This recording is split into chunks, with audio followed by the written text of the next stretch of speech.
Hello everyone! Welcome to episode number 6 of Victoria's Knitting Podcast. I am Victoria and today we will be talking about everything I have knit in the month of June. How everyone is doing? June wasn't the best month for me. I got sick with the flu, which really sucked. On top of that, I had to finish some projects for university, so I didn't have a lot of time to knit. Let's start with what I am wearing right now. My first finished object of the month, the Zipper Sweater Light by PetiteKnit. I knitted this with a 50-50 merino alpaca blend using an unlabeled yarn, as usual. My local yarn store sells yarn without labels. So if you have watched my previous videos, you know the drill. Last time I was missing one sleeve and I had some concerns about the size because I was feeling it was too tight and short for my liking, but after vlogging it looks perfect. I am really happy about the size. I needed an L size and I met gauge. I vlogged the sweater after I finished knitting, but before sewing the zipper, and that's where my main concerns begin. I don't think that the zipper looks really nice. I do think it looks a little bit wonky. I don't know if you're able to appreciate it, but it's not laying as flat as I wanted to. My mom suggested me to vlog this again, so I might try that. And I wanted to know if some of you have knitted this sweater or something similar with a zipper, and how did you manage to make it look flat? Another theory I had, it was that the zipper was too sturdy for this fabric, but this zipper was the least sturdy option I could find, and I am unsure if I can find something more delicate in my country. Even though originally I thought that the fabric was a little bit too light, I have been wearing this sweater a lot and it's super warm. I can wear it with a jacket on top and it's super comfortable, and also it's baggy enough for me to put a turtleneck underneath, and also it's super comfortable. I am very happy with the result, and also I have received a lot of compliments which boost my ego and confidence, and that's always very nice. Next up, my second finished object of the month, the Peasy bandana by Susan Muller. This is a simple stockinette bandana, very easy to make. You just need to do an increase every other round until you get to the middle, and then you start doing the same but with decreases, one decrease every other round.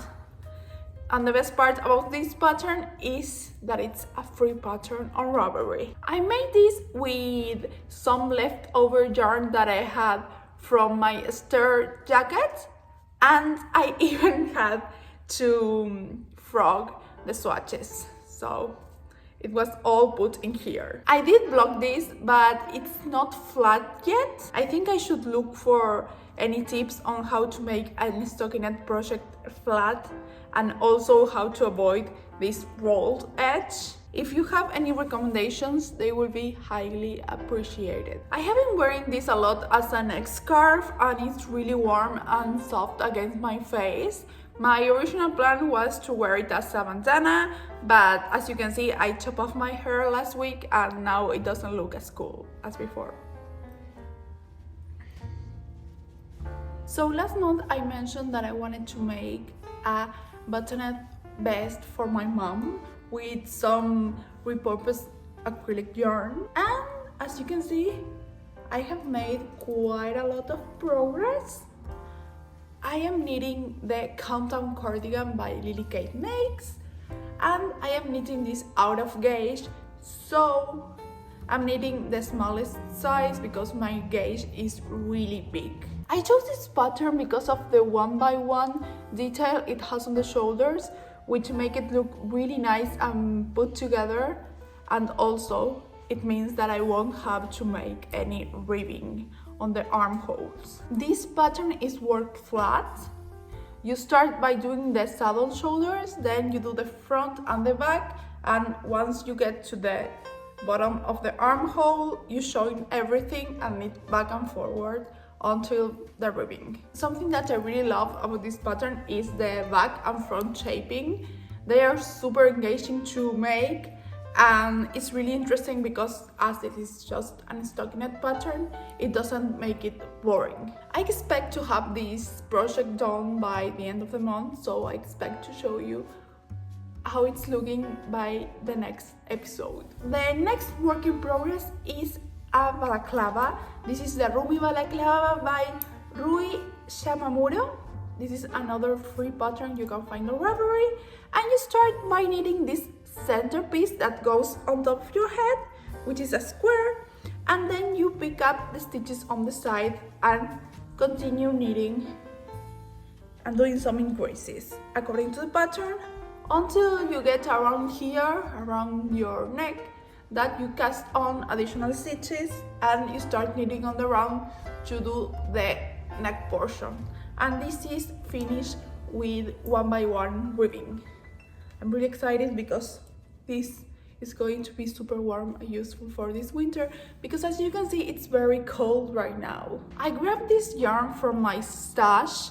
I'm sure it was given to me by a relative, and it is like one thick mohair and this other yarn which looks like some lace weight yarn, but I'm not sure what it is. As usual with everything that I knit, I have no idea what I am knitting with. So regarding my hexagon shirt, which I showed you last episode, there is nothing too exciting to share. The hexagon keeps growing, but at a very slow pace. However, I wanted to mention that I found a free pattern by PetiteKnit that will help me to make the decreases around the neck and also how to crochet the collar. I know I'm really far from reaching that point, but I am an anxious girl. Finally, we have reached to the acquisition section of today's podcast, the most excited section today, because I was able to get finally one skin of Manos del Uruguay Sammy on the colorway Coal.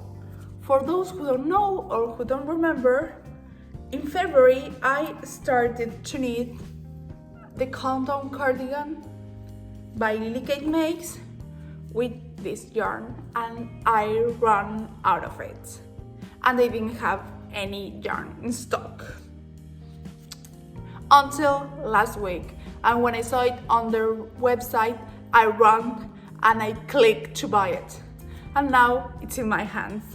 I know that these are from different batches and this color is too light, but I don't care. I just want to finish this project and be done with it because I'm really tired of it. And well, that was everything for the month of June. I hope you enjoyed this video. If you did, please give me a like, consider subscribing to this channel, and please have a wonderful month of July. Adios! Woo! I don't know what was that. Adios.